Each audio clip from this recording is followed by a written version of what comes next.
माता की, भारत माता की, छत्रपती शिवाजी महाराज की, धर्मवीर छत्रपती संभाजी महाराज की, बोल सियापति रामचंद्र की, पवन सुत हनुमान की, उमापति महादेव की, नमः पार्वती पते, हर हर महादेव। हिंदवी स्वराज्याचे सरसंस्थापक छत्रपती शिवरायांना मानाचा मुजरा करतो। भारतीय राज्यघटनेचे शिल्पकार भारतरत्न डॉक्टर बाबासाहेब आंबेडकर यांना मानवंदना अर्पित करतो। आपल्या सोलापूरचं दैवत सिद्धरामेश्वरांच्या चरणी नतमस्तक होतो आणि आज आपल्या या नवनिर्वाचित सदस्यांच्या सत्कार कार्यक्रमामध्ये मंचावर उपस्थित असलेले ज्यांनी स्थानिक स्वराज्य संस्था निवडणुकीचं नेतृत्व अत्यंत कुशलतेनं केलं ते आपले पालकमंत्री जयकुमार गोरेजी, ज्येष्ठ आमदार विजय मालक देशमुखजी, सुभाष देशमुखजी, आमचे युवा आमदार सचिन दादा कल्याण शेट्टी, त्याचप्रमाणे दुसरे आमचे तरुण आणि तडफदार आमदार देवेंद्र कोठे, सन्माननीय आपले पंढरपूरचे आमदार समाधानदादा अवताडे, या ठिकाणी उपस्थित आपल्या सोलापूरचे नूतन महापौर श्री विनायक कोंडाल, आपले जिल्हा परिषदेचे अध्यक्ष दीपक वैद्य, माजी खासदार श्री जयसिद्धेश्वर स्वामीजी, रणजित सिंग नाईक निंबाळकरजी, योगेश टिळेकरजी, राम सातपुतेजी, प्रशांत मालक परिचारक, राजन मालक पाटील, दिलीप मानेजी, यशवंत मानेजी, रोहिणीताई तडवळकर, शशिकांत चव्हाण, नरसिंग मेंगजी, रश्मीताई बागल, शहाजी पवार, चेतन सिंग केदार, इंद्रजित पवार, ज्ञानेश्वरी देवकर, रंजिता चाकोते, मंचावर उपस्थित भारतीय जनता पक्षाचे तमाम पदाधिकारी, महानगरपालिका, नगरपालिका, नगरपंचायती, जिल्हा परिषद, पंचायत समिती या सर्व स्थानिक स्वराज्य संस्थांचे पदाधिकारी, नगरसेवक, सदस्य आणि उपस्थित सर्व माझ्या भगिनी आणि बंधूंनो, सर्वप्रथम आज या ठिकाणी आपल्या समोर संबोधित करत असताना मी सोलापूरच्या जनतेचे या ठिकाणी हात जोडून नमन करेन की ज्या सोलापूर जिल्ह्यातल्या जनतेने भारतीय जनता पक्षावर ऐतिहासिक असा विश्वास या ठिकाणी दाखवला आहे। खरोखर सोलापूरकरांना मी सांगू इच्छितो, आम्ही तुमच्या कर्जामध्ये आहोत आणि हे कर्ज आम्ही विकासाच्या माध्यमातून फेडण्याचा प्रयत्न करणार आहोत। तुमच्या प्रेमाच्या कर्जात तर जन्मभर राहू, पण तुम्ही विकासाकरता आम्हाला जे कर्ज दिलाय या 5 वर्षामध्ये या ठिकाणी प्रामाणिक प्रयत्न करून सोलापूर शहर, सोलापूर जिल्हा इथल्या प्रत्येक व्यक्तीच्या आशा, आकांक्षा, अपेक्षा या पूर्ण करण्याचं काम हे निश्चितपणे या ठिकाणी आपण करणार आहोत। मगाशी पालकमंत्री साहेबांनी सांगितलं 2017ला आपण 49 निवडून आलो होतो 2026 मध्ये 102 जागा लढवून 87 नगरसेवक आपले निवडून आले। सोलापूरच्या इतिहासामध्ये हा देखील एक रेकॉर्ड आहे। अशा प्रकारचा स्ट्राइक रेट हा कधीच कुठल्या पक्षाला मिळाला नाही। सगळे रेकॉर्ड या ठिकाणी आपण तोडले आहेत। तर जिल्हा परिषदेमध्येही 2017 साली आम्ही 14 होतो, 14 वरनं हनुमान उडी मारली आणि थेट 38 त्या ठिकाणी झालो आणि पूर्ण सत्ता आली। 11 पैकी 10 सभापती आपले झाले। आणि मला हे देखील सांगितलं पाहिजे, एकीकडे काँग्रेस आणि विरोधी पक्षांनी देशाच्या संसदेमध्ये महिलांचं आरक्षण रोखलं असलं तरी स्थानिक स्वराज्य संस्थांमध्ये भारतीय जनता पक्षाने 50 नाही 56% या ठिकाणी आमच्या बहिणींना, भगिनींना, महिलांना त्या ठिकाणी निवडून आणण्याचं काम केलेलं आहे। आणि म्हणून मला अतिशय आनंद आहे की एक प्रचंड मोठा विजय हा आपल्याला प्राप्त झाला। आणि अर्थातच या विजयाचे पहिले शिल्पकार ही शहराची आणि जिल्ह्याची जनता आहे। या विजयाचे दुसरे शिल्पकार भारतीय जनता पक्षाचा सामान्य कार्यकर्ता, एक एक कार्यकर्ता ज्यांनी बूथवर काम केलं तो कार्यकर्ता आहे। आणि अर्थातच या विजयाचे शिल्पकार या निवडणुकीचं जे नेतृत्व करत होते, मग आपले पालकमंत्री जयकुमार गोरेजी असतील की ज्यांनी अतिशय उत्तम अशा प्रकारे हा सगळा समन्वय या ठिकाणी घडवला, नेतृत्व केलं, आव्हानांचा सामना केला।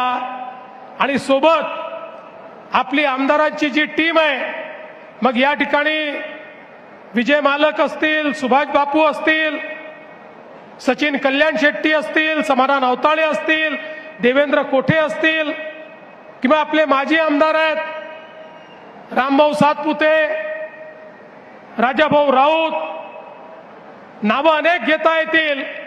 आणि त्याचसोबत शहराचे आणि जिल्ह्याचे पदाधिकारी या सगळ्यांनी मिळून हा विजय खेचून आणलाय। लक्षात ठेवा, हा विजय विकासाचा विजय आहे। हा विजय विकासावर ज्यांचा विश्वास आहे त्यांचा हा विजय आहे आणि मोदीजींच्या नेतृत्वात होणाऱ्या परिवर्तनाचा हा विजय आहे, हे आपण सगळ्यांनी लक्षात ठेवलं पाहिजे। आणि म्हणूनच पहिल्यांदा तर निवडून आलेल्या सगळ्या लोकप्रतिनिधींना सांगतो, अनेक वेळा आपण निवडून आल्यानंतर आपल्याला असं वाटतं मी माझ्यामुळेच निवडून आलो आहे किंवा निवडून आली आहे, असा समज आपला असतो। आणि मग त्यातनं आपला व्यवहार बदलत जातो।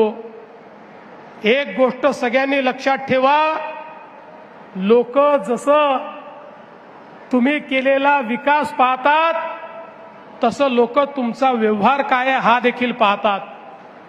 एक वेळ विकास कमी झाला तर चालतो, पण जनतेसोबत तुमचा व्यवहार कसा आहे हे सर्वाधिक महत्त्वाचं असतं। जनतेला विश्वास वाटला पाहिजे की भलेही एखादं काम होणार नाही, पण भारतीय जनता पक्षाच्या लोकप्रतिनिधीकडे आम्ही गेलो, आम्हाला सन्मान मिळेल, आमचं म्हणणं ऐकून घेतलं जाईल आणि आमच्याकरता प्रामाणिक प्रयत्न केला जाईल, अशा प्रकारची भावना जनतेमध्ये तयार झाली पाहिजे। आणि म्हणून निवडून आलेल्या एकेका लोकप्रतिनिधीला सांगतो, या ठिकाणी भाजपची परीक्षा मोदीजींनी काय काम केलंय याच्यावरनं तर होणारच आहे, पण त्यासोबत स्थानिक व्यवहार कसा आहे याही माध्यमातून या ठिकाणी होणार आहे। त्यामुळे कुठल्याही परिस्थितीमध्ये पारदर्शी प्रामाणिकतेनं काम झालं पाहिजे। कुठल्याही प्रकारचा भ्रष्टाचार आम्ही खपवून घेणार नाही। या ठिकाणी एखाद्याला पदावरनं काढावं लागलं किंवा एखादं पद हातात नाही गेलं तरी हरकत नाही। लोकांनी पारदर्शी प्रामाणिकतेने काम करण्याकरता आपल्याला निवडून दिलेलं आहे त्यामुळे लक्षात ठेवा, तुमच्या प्रत्येक गोष्टीत देवाभाऊ तुमच्या पाठीशी आहे, पण चुकलात तर चुकीला माफी नाही, हे देखील या ठिकाणी लक्षात ठेवलं पाहिजे. आणि म्हणून मी तर तुम्हाला एवढंच सांगतो, व्यवहाराचं तुम्ही बघा, लोकांशी तुमचा व्यवहार कसा आहे ते तुम्ही ठरवा आणि त्याची काळजी तुम्ही घ्या. विकासाची काळजी माझ्यावर सोडून द्या. तुम्हाला जे जे लागेल, तुम्ही जे जे मागाल, ती प्रत्येक गोष्ट या सोलापूरला या ठिकाणी देण्याचं काम हे मी निश्चितपणे करेन. आपल्याला कल्पना आहे, सोलापूरच्या अभियांत्रिकी महाविद्यालयाचा प्रश्न 1996 पासून भिजत गोंगळ होता. आमचा प्रयत्न आहे याच वर्षी ते महाविद्यालय सुरू झालं पाहिजे, अशा पद्धतीनं आपण ते काम या ठिकाणी करतो. IT पार्कची आपण घोषणा केली, लगेच लोक म्हणायला लागले नुसती घोषणा आहे, नुसती घोषणा आहे. पण घोषणा करून थांबलो नाही. फेब्रुवारीमध्ये जागा हस्तांतरणाचा आदेश देखील काढला आणि आता एक अत्यंत उत्तम अशा प्रकारचा IT पार्क हा सोलापूरमध्ये तयार करून आमच्या शिकल्या सवरल्या मुलांच्या हाताला काम या सोलापूरमध्ये देण्याचा प्रयत्न आमचा असणार आहे. मला इथे आलो त्यावेळी आमच्या गारमेंट असोसिएशनचे लोक भेटले. ते म्हणाले, साहेब आपल्या सरकारच्या पॉलिसीमुळे आम्हाला फार फायदा झाला. मोठ्या प्रमाणात देशभरामध्ये आम्ही आता रेडीमेड गारमेंट आपले पाठवून राहिलो, एक्सपोर्ट देखील करतो. विमान सुरू झाल्यामुळे त्याचाही आम्हाला फायदा आहे. त्यांनी मला सांगितलं की आता आम्ही सोलापूरच्या गारमेंटचा एक्सपो हा दुबईमध्ये करणार आहोत. मी त्यांना सांगितलं, तुमच्या दुबईच्या एक्सपोला देखील महाराष्ट्र सरकार तुमचा पार्टनर बनेल आणि त्या ठिकाणी आपल्या सोलापूरच्या गारमेंट्सचं प्रदर्शन आपण लावू. पण त्याच वेळी त्यांनी एक मागणी अजून माझ्याकडे केली की सोलापूरमध्ये रेडीमेड गारमेंटचा पार्क तयार झाला पाहिजे. या सोलापूरची संस्कृतीच या ठिकाणी टेक्सटाईलची आहे. या सोलापूरला जे नाव संपूर्ण देशामध्ये मिळालं ते कापडामुळे मिळालं, टेक्सटाईलमुळे मिळालं, चादरीमुळे मिळालं, टॉवेलमुळे मिळालं, ड्रेसेसमुळे मिळालं. आणि म्हणून मी आज आपल्याला आश्वासित करतो, एक आधुनिक रेडीमेड गारमेंट पार्क देखील या सोलापूरमध्ये आम्ही तयार करू आणि त्यातनं इथल्या लोकांच्या हाताला काम मिळेल आणि आपल्या शहरामध्ये मोठ्या प्रमाणात या ठिकाणी समृद्धी येईल. आपण सोलापूर करता पिण्याच्या पाण्याची योजना मंजूर केली. आधी पाणी आणलं, आता ते प्रत्येक घरापर्यंत पोहोचवतो. माझी पदाधिकाऱ्यांना विनंती आहे आणि पालकमंत्री महोदय आपल्याला विनंती आहे, हे काम फार अडचणीचं असतं. नाराजी सहन करावी लागते, रस्ते खोदावे लागतात, अतिक्रमणं थोड्या बाद प्रमाणात काढावी लागतात, कारण पाईप सरळ टाकता येतो, कोणाच्या घराखालून पाईप जाऊ शकत नाही. त्यामुळे याच्यामध्ये आपल्याला खूप लक्ष घालावं लागेल. निधीची कमतरता नाही, पैसा पूर्ण मिळेल. पण माझी अपेक्षा आहे 5 वर्षांनी जेव्हा सोलापूरकरांकडे मत मागण्याकरता आपण येऊ, त्यावेळी सोलापूरच्या प्रत्येक घरात दररोज मुबलक पाणी असलं पाहिजे. नळ उघडला तर प्रत्येकाला पाणी मिळालं पाहिजे. या दृष्टीनं आपल्याला हे काम करायचं आहे. उडाण पुलाच्या संदर्भात तुम्ही आत्ताच सांगितलंय, केंद्राच्या ज्या अडचणी आहेत तुम्ही माझ्याकडे पत्र द्या. मी 15 दिवसात केंद्र सरकारमध्ये बैठक लावतो आणि या तिन्ही डिपार्टमेंटच्या NOCs आपल्याला कशा मिळतील हा प्रयत्न देखील आपण करू. एवढंच नाही तर आता कामगारांच्या 13 चाळी आणि 22 सोसायट्या याच्यामध्ये फ्री होल्ड करण्याचा विषय समोर आलेला आहे. निश्चितपणे त्याचाही निर्णय आपण करणार आहोत. सोलापूरचं एअरपोर्ट सुरू झालं, एअरपोर्टवरनं विमान सेवा सुरू झाली. आता पुढच्या टप्प्यामध्ये नाईट लँडिंगचं काम देखील या एअरपोर्टवर करायचं आहे आणि मुंबईला योग्य वेळी विमान जाईल अशा पद्धतीची विमान सेवाही सुरू करायची आहे. मी तुम्हाला एवढं निश्चितपणे सांगतो, ऑपरेटरशी आपण बोलू. ऑपरेटर जो स्लॉट नवी मुंबई एअरपोर्टवर मागेल तो मिळवून द्यायची जबाबदारी माझी आहे. मी तो स्लॉट मिळवून देईल आणि दिवसाची विमान सेवा जी आहे ही आपल्याला या ठिकाणी करायची आहे. आणि आता बसवेश्वर स्मारकाकरता जागा उपलब्ध झाली आहे. महात्मा बसवेश्वरांनी खऱ्या अर्थानं लोकशाही काय असते हे आपल्याला समजावून दिलं आणि एक समतायुक्त समाज तयार करून, एक सश्रद्ध समाज तयार करून समाजाचं उत्थान कसं करता येतं हे आपल्याला शिकवणारे महात्मा बसवेश्वर होते. त्यामुळे आता याकरता जो काही निधी लागेल तो तात्काळ उपलब्ध करून देण्यात येईल आणि अतिशय सुंदर अशा प्रकारचं या ठिकाणी भगवान बसवेश्वरांचं स्मारक हे आपण तयार करू. आपल्याला कल्पना आहे, पंढरपूरला आपण कॉरिडॉरचं काम करतोय. याच वर्षी हे काम हातामध्ये घ्यायचं आहे. अनेक लोक शंका कुशंका उपस्थित करतात, लोकांना घाबरवण्याचं भडकवण्याचं काम करतात. आम्ही प्रत्येकाला उत्तम मोबदला देतो. ज्याचं दुकान आहे त्याला दुकान देतो. कोणालाही या ठिकाणी त्याच्या धंद्यापासून आम्ही वंचित करत नाही. आणि काही लोक तर या ठिकाणी परिचारक मालक जे कुठल्याही योजनेत बसत नाहीत त्यांच्याकरता स्पेशल पॅकेज देऊन त्यांचंही पुनर्वसन आम्ही त्या ठिकाणी करणार आहोत. त्यामुळे माझी विनंती आहे आणि मी तर हे म्हणेन, आज जे दुकानदार त्या ठिकाणी आहेत, आज त्यांचा जो त्या ठिकाणी धंदा होतो, त्यांची उपजीविका चालते, एकदा आपला कॉरिडॉर होऊ द्या. पांडुरंगाच्या कृपेने त्यांचा धंदा 10 पट नाही झाला तर माझं नाव तुम्ही बदला. इतक्या मोठ्या प्रमाणात देशभरातनं या ठिकाणी माऊलीच्या दर्शनाकरता, पांडुरंगाच्या दर्शनाकरता लोकांना यायचं असतं.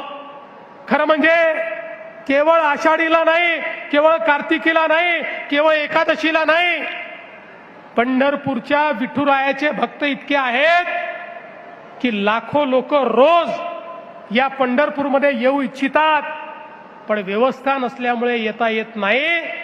आता इतका भव्य, इतका दिव्य, इतका सुंदर कॉरिडॉर आपण तयार करणार आहोत की ज्यामुळे पंढरपूर नाही, या सोलापूर जिल्ह्याची अर्थव्यवस्था बदलून जाईल.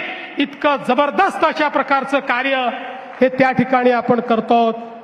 नाशिक, सोलापूर, अक्कलकोट 6 पदरी रस्ता आपण मंजूर केलाय. केंद्र सरकार मोदीजी 20,000 कोटी देत आहेत.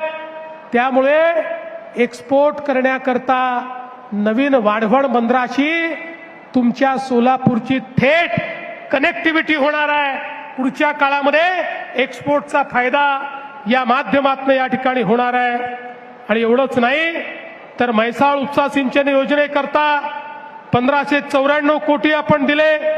उजनी धरणामध्ये फ्लोटिंग सोलर आपण त्या ठिकाणी करतो आणि त्या माध्यमातून JW ग्लोबल इंडियाची 15,000 कोटी रुपयाची गुंतवणूक ही त्या ठिकाणी आपण आणतो, ज्याच्यामुळे उजनीच्या पाण्याचं बाष्पीभवन हे देखील मोठ्या प्रमाणात कमी होणार आहे.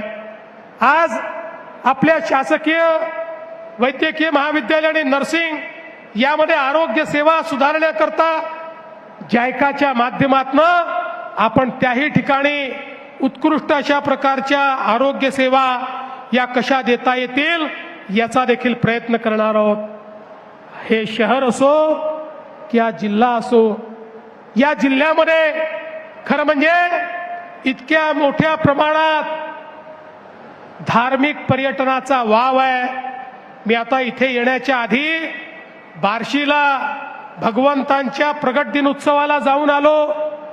त्या ठिकाणी देखील अतिशय मोठ्या प्रमाणात 1000 वर्ष जुनं प्राचीन अशा प्रकारचं मंदिर, पांडुरंगाचं मंदिर, बाजूला धाराशिव मध्ये आई तुळजा भवानी, त्या ठिकाणी अक्कलकोट मध्ये स्वामी समर्थ.